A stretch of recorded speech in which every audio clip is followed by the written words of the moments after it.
Hey, it's Michael Fabiano now with Sports Illustrated, and I'm here to help you through this wild fantasy football season.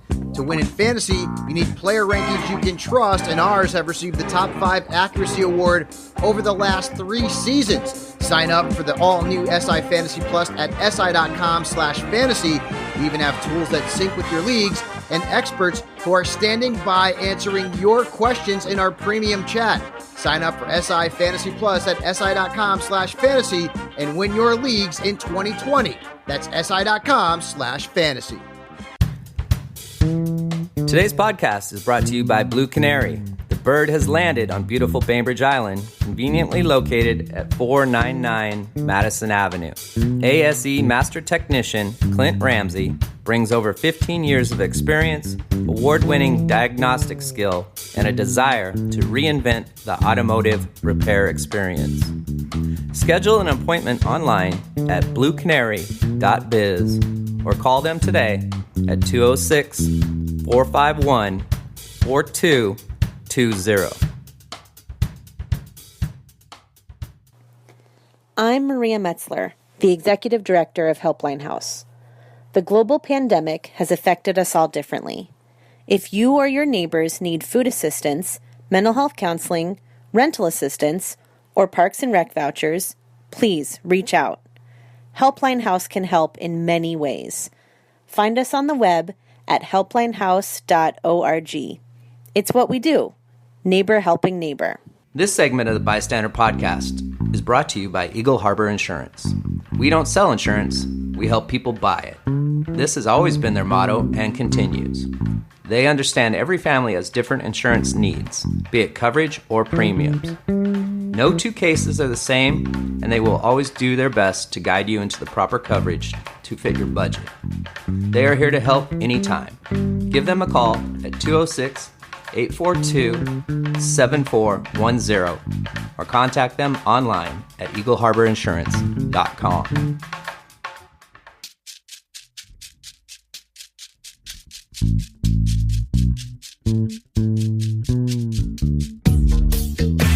I got something for your mind, body, and soul.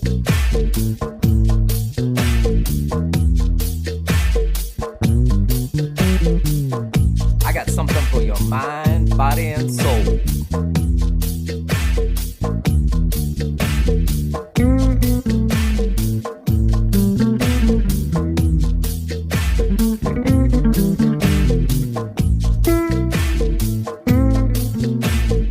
You have found the B.I.Stander Podcast. Now here's your host with the most, Tiny Tim.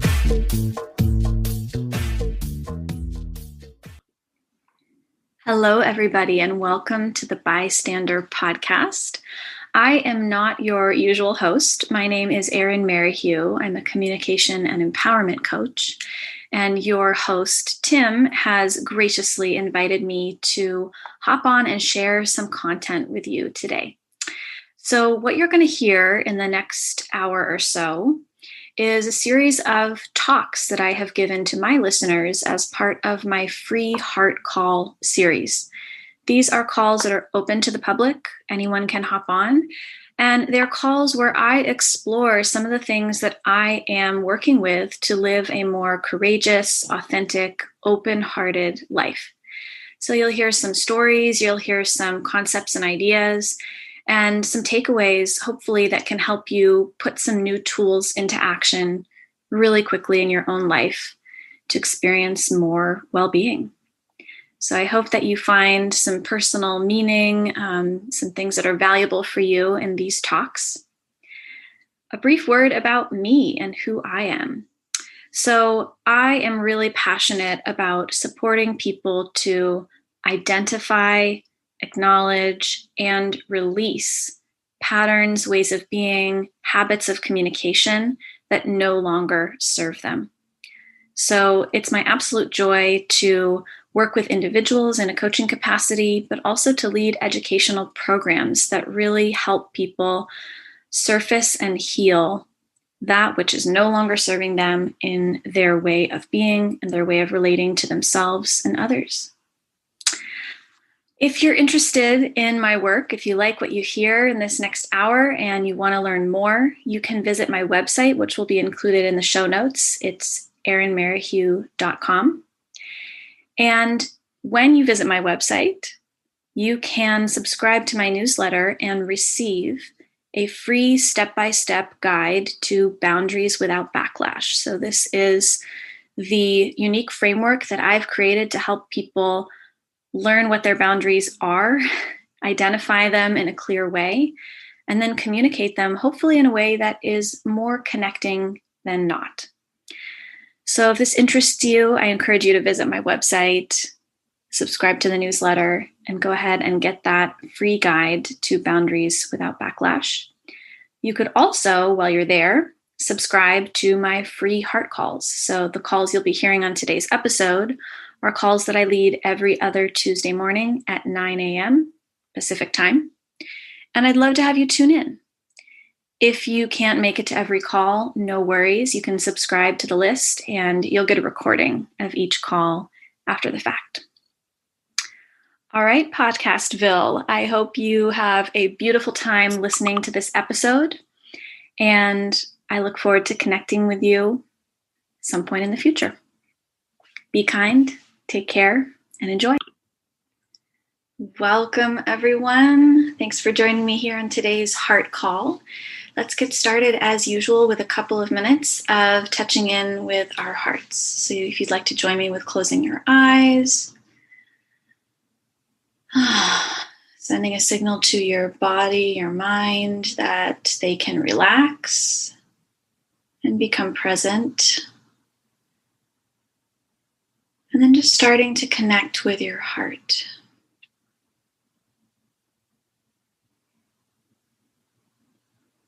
You might find some big feelings in your heart. There's a lot happening in our world. Maybe it's too much to connect to in this moment. And if that's the case, no pressure, just an invitation to make a little bit of space to be with what's in your heart. And our hearts hold the full spectrum. They hold the deepest, darkest pain. They hold the most ecstatic joy. They're an incredible, incredible aspect of our human experience. So welcoming whatever feelings on the spectrum, despair to joy, anywhere in between, welcoming whatever is true for you to just be here.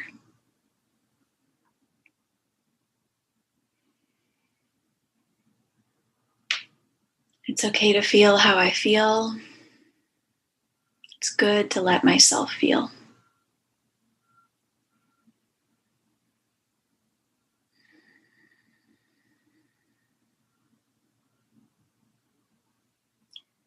Taking a few deep breaths.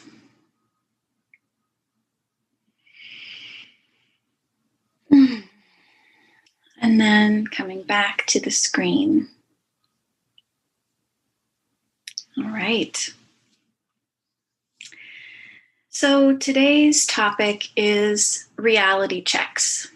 And I'm not talking about the kind of reality check that you might think of when you hear the term reality check, sort of like, I need to come back to earth, I need to get in touch with what's really going on. I'm actually talking about relational reality checks. So one of the concepts that I draw from nonviolent communication that I find really helpful is this universal human need of shared reality. And I've gotten a lot of questions about this need. It's these two words appear on the needs list that I distribute in most of my courses. And people are like excited about it. They're like, wow, shared reality, that's so cool. I didn't realize I needed that. And it comes up a lot for me. But then when they start to play with that more, they realize, wow, that has some different meanings to it. What does shared reality really mean to you, Erin? And so I've had a lot of time to think about this, and through a lot of, lived experience have come to think about shared reality in a particular way. And I have a practice of reality checks in relationship that I think could be really useful to all of us, myself included. It's also been coming up in sessions. I was supporting a pair in kind of a mediation capacity recently, and they realized that a lot of their tension in their relationship was just coming from the absence of reality checks, and they didn't even know that was a practice that they could do together. So that really seemed like a light bulb moment for them. And then it came up in my relationship with someone close to me as we were navigating something. So I'll share about these examples in the last week. It seems to be up for people, this reality check, shared reality piece. But first, I want to talk a little bit about shared reality. So shared reality does not mean that you and I are having the same experience. It means that we are aware of how both of us are experiencing reality, and to some degree can come to an understanding about how to move forward based on those different realities. So I used to think of shared reality as, oh, we get on the same page and we actually agree with each other's interpretations of reality. But the more time I've spent coaching humans and living my own life, I've really realized that it's not realistic or healthy to expect that the only way to have harmony and connection is to be experiencing the same reality. It's an unreasonable, impossible expectation. We are so unique and individual. We have our subjective experiences of reality. And I think that's important. I think it shows us something about what our unique path is, what we're here to heal, what we need to address from our past that's showing up in our present. So there's a lot of reasons why it's valuable to honor our subjective reality. Where we get in trouble is when we treat our subjective reality as the truth about life, and we reject other people's realities. So shared reality is just a kind of an invitation to entertain from a compassionate, empathic place. What is this other person's reality? Kind of holding them in goodwill. What might be their experience of reality, and how can I convey my experience of reality in a way that they can compassionately entertain it and really grasp it? So that's a conversation for another day. That's a really nuanced skill set. And it's actually something that I'm going to go over in depth in my Overcoming Codependency program. And so if you're interested in that, kind of how that works, you might check out that program. It's listed on my website. In the meantime, what I want to talk about is this specific practice of reality checking. So I'll give the example from my life to start. So someone close to me who's been living actually quite isolated and remote, not really having much human contact, living on an island, in fact, hasn't really had to deal with the same degree of stressors regarding COVID safety. So their reality since the pandemic began has been a little bit different from mine and other people in my community who have been living in the city. And they recently moved back to the city, and they're navigating, interacting in this urban environment. And also where we're living in Seattle, there are some new restrictions, as I'm sure a lot of you are aware. There's kind of a new shutdown that's happening. And so not only are there rising rates, but there's these new restrictions. And so there's just a lot to manage in this area. And I noticed that when I brought up with them some of my concerns, the things I was thinking about for their safety, because I really care about them, I read their body language and their response as defensive. And that kind of, it set me off a little bit, sort of like, come on, I'm just trying to keep you safe. Like, this is something we're all dealing with. This, don't take this personally. This is sort of where I was going inside myself. And I was irritated that it seemed like they were taking this personally. And so I went home after that interaction and I sat with it. And then I thought, oh, this is a moment where I need to reality check with this person. I am starting to run away with my own stories about them taking this personally, them not wanting my love and care that I was trying to share with them by asking these, compassionate questions. Maybe they didn't interpret me as compassionate, and why is that? And I was really starting to, maybe torture is a strong word, but I've watched myself in the past. This can quickly go from just anxious thinking to actually torturing myself with interpretations of their experience. And so what I realized is that I needed to take that courageous action of doing a reality check. So I actually texted this person. We have a pretty strong foundation of trust, so I knew that text would probably be an okay venue to bring this up with them. If you don't have a strong foundation of trust with the person that you want a reality check with, it's probably best to have a voice-to-voice conversation, or, best case scenario, to either be able to see their face via Zoom or to have a in-person interaction that feels safe to you. So I texted this person and I just said, hey, look, when I was sharing with you, it seemed to me that you were pretty defensive hearing what I had to say. I want to clarify where I'm coming from. And, I just wanted to check in with you because I really care about you being safe, and I'm not against you. I'm not judging you. I just want to be able to talk openly about this stuff. So this was my reach to share a bit about my reality, to reassure them around some of those vulnerabilities that I thought they might have. Maybe they felt I was attacking them. Maybe they didn't, they thought I was judging them or something. Because I was kind of using my empathy to anticipate what might be going on for them if they're responding in this defensive manner. But I also left it open. I said, I don't know what's going on for you. Can you tell me what's happening for you? So there was empathy, there was openness on my end. I was being transparent about I'd like to get on the same page. And I was really making a clear ask, can we get on the same page about what's going on? And they responded in such a graceful way. They said, I wanted to reach out to you too. Yes, my defensiveness was simply my lack of practice at having these conversations.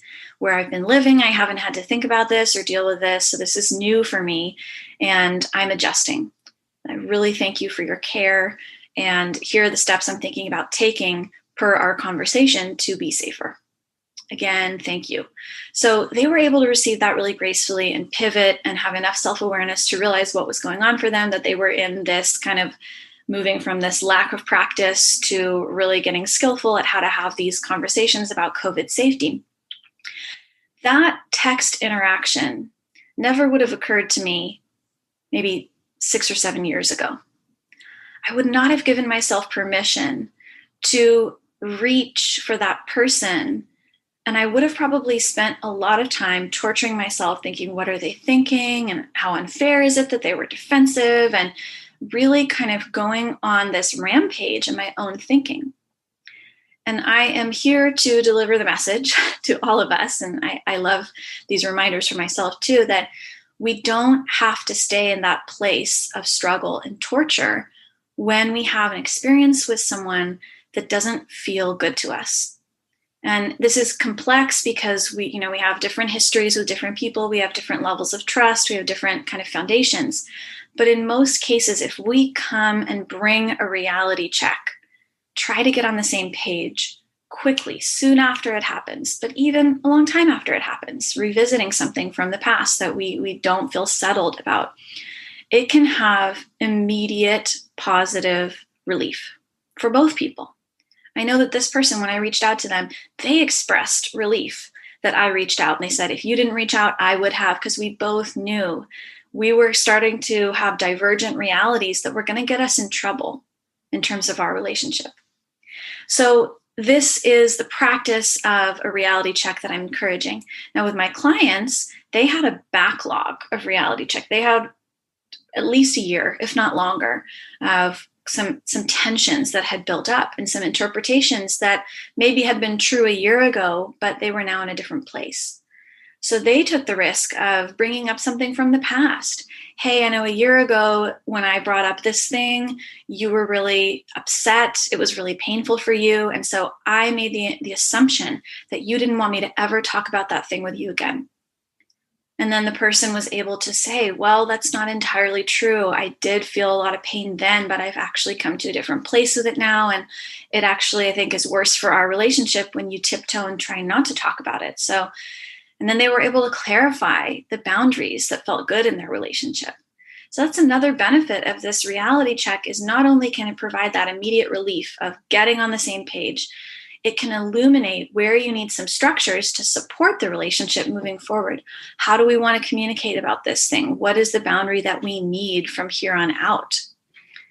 So this practice has so many different benefits. And I want to say a couple of just quick logistical pieces about how to do this, because it really does matter. It makes a difference. So if you're going to do a shared reality check via text or email, keep in mind that the human brain, when we don't have facial expressions to read and we don't have body language to read, we have a negativity bias.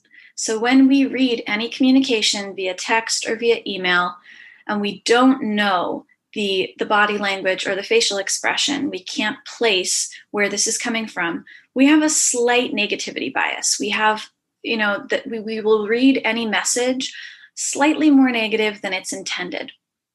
So what this means for you, if you're the person reaching for this reality check, is that you want to supplement whatever you share with exclamation points, emojis, reassuring language, things like be more obvious than you think you need to be about the positive intention that you have in making this reach, because that will help this person who's receiving your reach offset their own negativity bias and really sense where you're coming from. Now, of course, if you are still contracted and blameful and, resentful, that's going to come through in your message too. So it's probably best to do a little bit of work grounding yourself, understanding where your reactivity is coming from, maybe doing some of that inner work before you make that reach, because whatever energy you're bringing to that reach, they're going to be able to detect if you're not being authentic and genuine with your desire to connect. Now, you don't have to be perfect. I wasn't 100%, irritation free when I made my reality check reach, but I was in a place where I was receptive. I was open to hear what was going on for that person. Now, if you do talk in person, it's beautiful to share kind of this layered approach of, hey, this thing happened. So starting with what happened. This thing happened. Here's what I interpreted. Here's what I imagine you might be thinking. And I'd love to know. It's usually a really nice arc for how you do your reality check. Here's what happened. Here's how I interpreted it. Here's what I imagine might be going on for you or was going on for you. But I want to check. I'm not the authority on your experience. And I just want to get on the same page with you. I want to understand. So I want to encourage you in this time where we have more space and distance than we are accustomed to in our relationships. There is more room for incorrect interpretations of each other's behavior.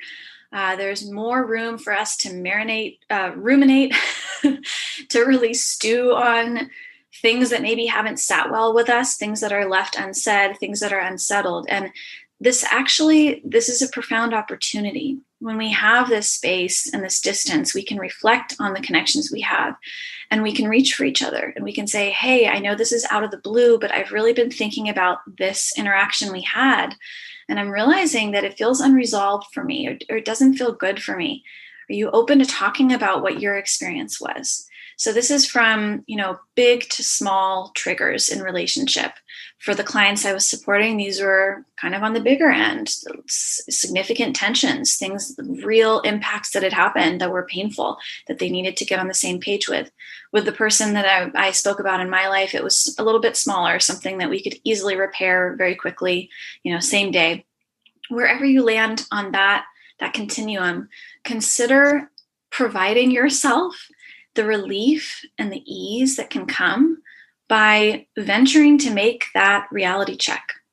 Make it a practice in your life, whether it's people that you're interacting with regularly or people you haven't seen for some time that you think that there is an opportunity there. I would encourage you to reach, make those connections, have your reality checks, and start to build some of the shared reality, because I can say from my experience, it actually really dramatically affects how I feel in the world, in my day-to-day life. the degree to which I feel that I have gained some sense of shared reality with the core people in my life. Thank you for joining me today. I hope that today's topic was meaningful for you. I hope it inspires you to deepen your connections, or at least reduce some of the tension, remove some of that tension in some of your core relationships. These heart calls happen every other Tuesday morning at 9 a.m. Pacific. I just hop on here for about 16 minutes and I explore out loud something that has been contributing to my well-being and my relational well-being. I try to really share things that support you immediately, tools that are useful to you in your life. And it's always a joy to come share these topics. If you can't make it live, if you can't join me on the call, I always send out a recording afterwards so that you can be sure to catch the content at any time.